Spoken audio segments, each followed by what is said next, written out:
Welcome back to the Kelly Symone podcast. I am your host, leadership coach Kelly Symone, and this is a place where we lead well from the inside out.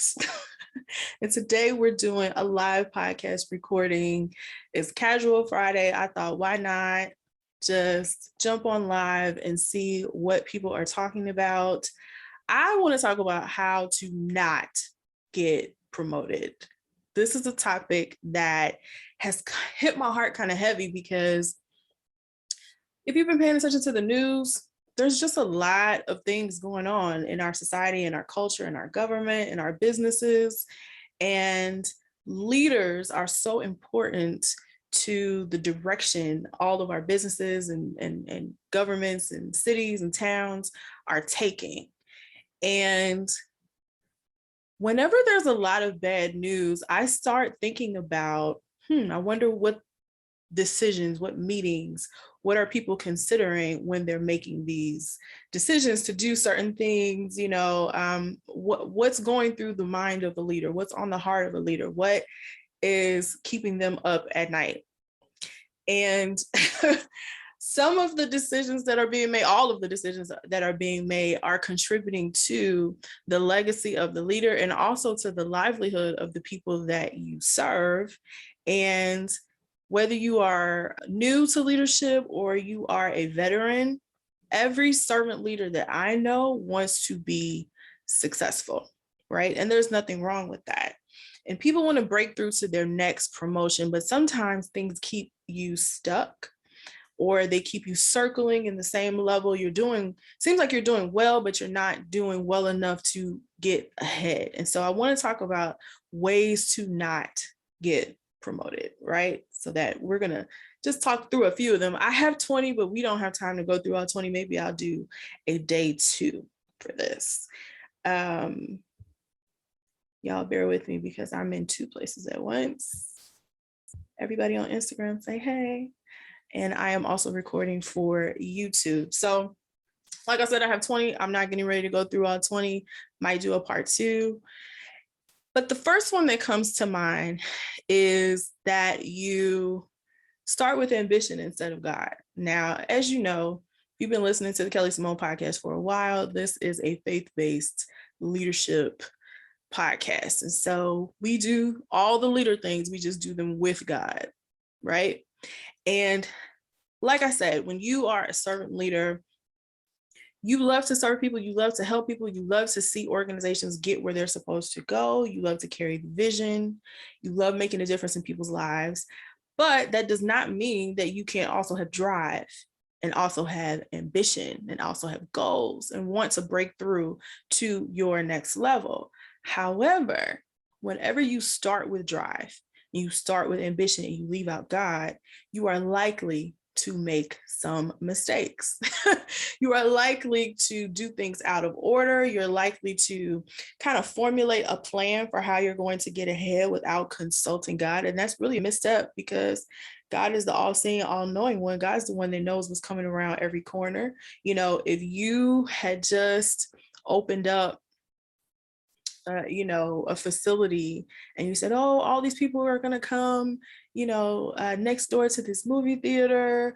If you open up a facility at the end of 2019 and you said, all the people are coming to next door to this movie theater, and the movie theater shut down for like a year, it's possible that if you had started with God instead of starting with ambition, you would have got a different instruction, right? It's possible, depends, right? But that's part of why we always want to start with what is on God's heart for these people at this time. So wherever it is that you're serving, whether you are a corporate Christian or a ministry professional, God has some things in mind for your environment, has some things in mind for the people that you're serving, for the company that you work for the congregation that you work for or work at. There is a plan in mind. There's a plan every year.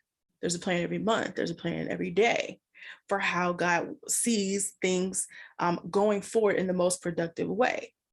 The quickest way to get promoted is to get in alignment with God's plan. Now, sounds easy, right? Sounds simple, but sometimes we want to create our own plans, or we see certain opportunities, or things that look like opportunities, and we want to move forward, and we'll kind of pray a little bit. I'm gonna make the plan and then I'm gonna pray, right? But when you make the plan and then you pray, you don't necessarily get the right results, right? And so that's why you always want to start with God and filter your ambition through the plans of God. So it's not about getting rid of ambition. I think I hear that a lot. Servant leadership is one of those things that's been a buzzword in corporate America for 15, 20 years. And then on the ministry side of things, yeah, people have been talking about I'm a servant leader, and they've been doing foot washing ceremonies and all that good stuff. And people will talk about servant leadership and then be a terrorist behind the scenes, or be very competitive with other businesses, competitive in a way that's not healthy, or sometimes even competitive with other ministries, right? Why? Because they're actually ambitious, but sometimes when you're a person of faith and you're in a leadership role, you're taught that ambition is a bad thing. And so you feel the feelings, but they don't have anywhere to go. And so sometimes as they get suppressed, they actually are going to come out. They just come out in unhealthy ways. So what we want to do, it's okay to have drive. It's okay to have ambition. You just submit it to God. You submit it to God, and you let the zeal that ambition represents fuel you as you execute things that are in alignment with the heart of God. Now, that doesn't mean that you have to pray before you go to the bathroom. It doesn't mean that you have to pray, for every single, for every single minute decision, but it does mean that you foster a close enough, intimate relationship with God that God can speak to you through your instincts, as well as give you instructions. And then you can take that same zeal, that same drive. It's been sanctified because you gave it to God, and you allow God to put a battery in your back in the right direction, in the most profitable direction, right? So that's number one. Starting with ambition instead of God, it's a good way to not get promoted. Number two is the opposite. It's trying to wing it with prayer and no plan, right? I'm talking to corporate Christians. I'm talking to ministry professionals. I'm talking to faith-based entrepreneurs. We are so saved. Yeah, we be ready to pray about everything, right? But then when it comes time to do work, what happens? Sometimes the work gets done. Sometimes you procrastinate. Sometimes you don't really know what to do. And instead of trying something or starting somewhere, I'm just going to go pray about it. I'm going to go pray about it. People use prayer to avoid making decisions, but avoiding making a decision is a decision. And life is still happening as you're avoiding it, as you're procrastinating, as you're hiding in prayer, as you're spending all your time praying about emotions. Like maybe you're going through a lot of turmoil. Maybe you're experiencing a lot of discouragement. Maybe it's a tense environment. It can get really tense working, especially around with everything that's going on in corporate America now, as well as in ministries. There's a lot of change going on, and not a lot of it is pleasant change. There is some pleasant change, but a lot of it is traumatic, right? And it can create tense environments. So what do you do to make sure that when you pray, you are praying to take action and not praying to avoid making a decision? One of the things that you have to decide to do is that use prayer, yes, to tend to your emotions, right? But use prayer to help you come to a decision. So when you're talking about doing things at work, and so whatever work is for you, if you work in a ministry, you're doing work. Obviously, if you're working in a corporation, you're doing work. If you're working as an entrepreneur, whatever hat you have on that day, that is work. Use your prayer time to help you make a decision, not just to pray about your feelings, not just to pray to keep from cussing people out, but prayer helps you make a decision. The type of prayer that usually helps me make business decisions usually involves me journaling and writing things down, using 80-20 Pareto principle, using SWOT. And you can pray through a SWOT analysis. You can pray through the Pareto principle.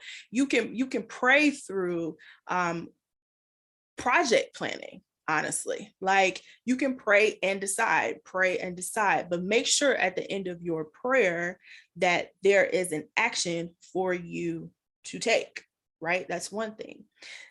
What helps you get into that frame of mind is deciding ahead of time that whenever I pray, I am praying offensively and not defensively. Now, this is going to help you, especially if you're experiencing some interpersonal conflict at work. I've been in some environments where people were just not getting along. And it's not like, oh, this person is leaving or I'm going to leave. No, you guys are going to stay in that same space. And you have to figure out how to get along and do business together, like do good business together. And I've seen prayer time get dedicated to avoiding conflict or avoiding managing that conflict.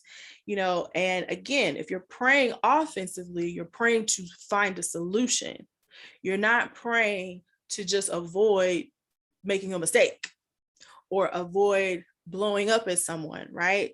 You're praying to create a positive solution in a positive direction, right? So decide that when you enter into prayer, you are praying to solve a problem. You're praying to put points on the board. You're not praying just to survive a bad situation and then you never get out of the cycle of negative emotions, or you never get out of the cycle of fear. You never get out of just feeling like, I don't know what to do. I don't know what to do. The Lord is there to help you figure out what to do, right? That's what the light of God is for, right? Your eyes and your understanding should be flooded with light during prayer. Sometimes you need to stay in prayer in your personal time until you can sense a sense of peace. So now you can start to address the issue, whatever the business issue is. Maybe you're praying over a budget. Maybe you're praying over a marketing plan. Maybe you're trying to decide about what vendor to use, or what, should you accept this contract or should you try to negotiate a little bit more? Sometimes you need to pray in your personal time to get to a sense of peace. And then you can pray about the problem. But until you get to a sense of rest and a sense of calm, you're going to keep praying about the emotions. And you're going to keep praying praying defensively instead of praying positively and putting points on the board, right? Because we're here to score. We're not just here to just be servant leaders that aren't successful. Sometimes when people say servant leadership, they're saying servant leadership, but they really mean slave. And what I mean by that is, the purpose of a slave is to profit the master and to profit the owner, and that's it. They never ever get to eat from their own profit. They never ever get to experience wealth accumulation, or reward for the work that they put in. And that's not what God has in mind for servant leaders. That's not what God has in mind for sons and daughters. That's not what God has in mind. And I know people think, oh, yes, we do serve God. Yes, but we serve God as children who love our Father, right? I like making my parents things. Like it makes me feel close to them. It's part of bonding. I don't do it because I owe, and I don't do it because I have to. I'm compelled to. I do it because I want to. That's the spirit in which we serve God. We don't serve God out of compulsion or out of fear, right? But that's part of understanding your identity as a son or a daughter of God, so that you can get to a point where you understand that it is okay to be a successful servant leader, that those two things are not oxymorons, right? I just want to add that, throw that in there. Okay. And then number 3, one of the ways to not get promoted is to talk yourself out of it. I hate this. When I see people telling themselves no to questions that have not even really been asked, to requests that have not been put in, why are you telling yourself no? I'm not going to tell myself no. If I want to go for something, if I want something and I need to ask somebody for access or for permission, or I want somebody to do something for me, I'm going to ask. You're going to have to tell me no. I'm not going to tell myself no. And again, a lot of that is rooted in identity. Sometimes people just don't think that they're good enough, or sometimes people don't think that they're worthy enough. Sometimes, and this is actually another one, sometimes people don't think they're worthy of making a certain amount of money, which is why you sabotage yourself out of promotions. It's not that you're not doing the work. It's not that you're not praying. It's not any of those things. It's that you have money issues.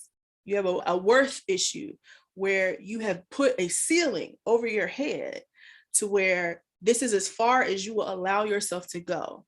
And as soon as you get any inkling of an opportunity to progress farther or to go higher, you automatically disqualify yourself, or you engage in behaviors that will disqualify you. Right? That can be also a money issue, as well as talking yourself out of it. Why are you telling yourself no if God has told you yes? I thought it was the other way around. Didn't she? The girl saying, who is it? Michelle Williams said, when Jesus says no, nobody can say yes. Or no, when Jesus says yes, nobody can say no. That includes you. You should not be saying no. If Jesus said yes, if the Lord told you to go for that promotion, if the Lord told you to go for that contract, why are you telling God no? How you tell God no? How do you tell God, you think I'm qualified for? Oh no. Like God don't know who you are. Now I'm saying that, but I've done it, so I can relate. I can relate to being like, what is it that you see in me that I clearly don't see in myself? And a lot of times that's why God is telling you those things, so that it's time for you to change the way that you see yourself. It's time for you to level up in your understanding, because whatever it is that you cannot see, you cannot have. And if you cannot even get to a point where you will desire something, it's literally not, you can't have it. You can't have what you don't want, and you can't have what you will not see, right? So a lot of times, if God is telling you through people, or maybe through your prayer time, hey, it's time for you to stretch out, to take this new assignment, things of that nature. If there's an opportunity that comes up, hey, I want you to enroll in this program, I want to put you in this management program, say yes. Say yes to God. There are such things as false opportunities or fake opportunities, false promotions. Trust me, if you stay in contact with God, you'll be able to identify those things. But don't be so scared of the fake that you forsake the real. The Lord wants to prosper you. The Lord wants to bless you. The Lord wants to reward you. And the Lord wants your influence in those rooms, in those meetings, around those tables. The Lord wants you there. So don't say no when God said yes. I will tell you a time that I almost did that. I had applied for a position, and in my mind, it was the natural next step for me based on what I was doing. I had applied for a management position, and I was already doing some of the responsibilities anyway, and I had a pretty good reputation. My leader was in support of it, and it just made sense. The title was good. It was a nice little bump in salary. On paper, there was no reason to say no. So I applied for it, and I was still really learning how to communicate with God and how God communicated with me. So along the way of me going through the candidate process, I was missing these signs that, hey, Kelly, this really isn't it. And you kind of just out here doing what you want to do, right? Because I had started with ambition instead of God. Like I told you, that was the first one, right? So I was missing these signs, but God is gracious or whatever. So I learned I didn't get it, right? And it's a longer story that I could tell in a different podcast that actually would be a lot of good lessons in there. But I didn't get it, right? And I was like, okay, that's fine. And so someone else got the position. And when they got one of the positions, another role opened up. And the role that opened up, I had zero qualifications for. But I was praying, I was talking to God, and God was like, hey, go for this. And I was like, I don't have any of the required qualifications. I have the one preferred, how they have preferred we prefer that you have this type of industry experience. I had that one, but the preferred qualifications aren't even the real ones. Like that's optional, right? That's the only one I had, you guys. I had no qualifications for this role. And here I was trying to tell God, you must be mistaken. Why are you asking me to go for this? Especially since I just went for this other role and this is in the same company. It was an internal opportunity. And I was like, I don't want to look like I don't like working here. Like, I don't want these people to start side-eyeing me like, oh, okay, well, obviously she's ready to go. I didn't want to look flighty. And God was like, it's yours if you want it. Now, see, when God said that, I said, okay. My lightning fast mind figured out that if God is telling me it's mine if I want it, then I should probably just go ahead and go with that. I should probably just believe that, right? And so I stopped disqualifying myself and I started to imagine how it would be for me to be in that role, the best that I could on the information that I had.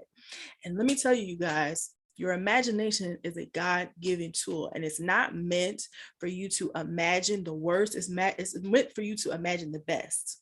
Anytime God is telling you something, or you're praying through something, or you're studying the Bible, or you're figuring out, what kind of plans can I make? What kind of strides can I take to improve what's going on with my team or going on with my business or my organization? Use your imagination. That is why it's there. It's meant for you to imagine the future and then start to head in that direction, right? Now, see, your imagination will help you or it will hurt you based on the seed that you put in that ground. So make sure that you're putting good seed in there, right? That's how I was able to accept the position that God offered me. Now, see, I accepted the position with God before I even submitted my application. So once I accepted that position, I knew it was mine at that point. And so I went through the candidate process, went through the application. You guys, for the job that I had applied before, I mean, it was a bad interview. I have never bombed anything like I bombed that interview. I mean, I just wasn't supposed to go for it. This one, and I was prepared for that interview. I was extremely prepared. This one, I didn't know what the answers I was going to have because I hadn't done any of the things they were asking for you to have experience in. So I was like, I don't know what I'm getting ready to say in this interview, except I'm a quick learner. And that's what I said for about 15 minutes. I said, no, I've never done that, but I am a fast learner. Nobody tells you to say that kind of stuff in an interview. I ended up getting the job. I ended up getting actually, I got a little bit more than the money that I wanted to make. And when I stepped into that role, it unlocked something on the inside of me that would not have been unlocked if I had gotten that other position, right? But all of that started with me not telling myself no, right? You can't talk yourself out of these opportunities to lead. I always say I'm on a Proverbs 29:2 mission. And if you open up Proverbs 29:2, it says, when the righteous are in authority, the people rejoice. But when the wicked reign, the people groan. So many of the issues and the problems that we have in our society are because we have the wrong people in authority. And it's one thing to be a believer and pray for all leaders in authority. And it's another thing to believe that maybe you should be running for some of these offices. Maybe you should be the CEO. Maybe you are the right person that should be in authority so that the people will rejoice. But in order for you to do that, you can't disqualify yourself and say, oh, I'm supposed to be in the sidelines. I'm just supposed to pray. I'm not supposed to participate. No, pray and participate. If that's what God is telling you to do, stop disqualifying yourself. Stop telling yourself no. Remember what Michelle said, when Jesus says yes, nobody can say no, and that includes you. So we talked about starting with ambition instead of God. We talked about, what do we say? Y'all, I have so many. I'm trying to get through this list. We talked about winging it with prayer and no plan. And then we talked about talking yourself out of it. I think that's good for today because, I like to keep it to under a half hour for the podcast. We'll have to do part 2 because, like I said, I have 20 ways to not get promoted. And I am tired of seeing the wrong people in authority. I am tired of people groaning because of bad leadership. I am tired of seeing good people not get into positions of influence because they either have the wrong spiritual strategy or because they haven't developed the professional skills that they need to be successful in that role. I'm a church kid. I grew up in church. I grew up hearing a lot of people talk about the story of Daniel. And one of the things that I think gets underrepresented in a lot of people's recounting of that story is how Daniel was not just anointed. He wasn't just this person who could interpret dreams. Daniel was trained. He was trained to be an excellent administrator. God put him through a rigorous, him and his friends, through a rigorous training program. It's right there in Daniel 1. They were training for 3 years. And sometimes on the corporate side of things, people neglect the spiritual. And on the ministry side of things, people neglect the professional. I am the leadership coach who puts them together for people. I put them together for aspiring, successful servant leaders who want to break through to their next level of leadership. I'm talking about corporate Christians. I'm talking about ministry professionals. I'm even talking about entrepreneurs who are getting to the point where you're starting to build a team and you want to create a culture of excellence, and you want to create a culture that sets a standard in the industry about this is how you should do business. This is how you should treat people. This is how you should serve customers. This is a higher, better, best way so that we can live in a world that we enjoy, right? Whether you're Christian or not, it doesn't matter. Everybody wants to enjoy walking around in their neighborhood. Everybody wants to enjoy living in a certain community. And it requires us to have good leadership that understands how to blend spiritual principles and practical professional skill development. So if that is something that you're interested in, I encourage you to continue to listen to the Kelly Symone podcast, but also apply to work with me in the Compass Leadership Accelerator.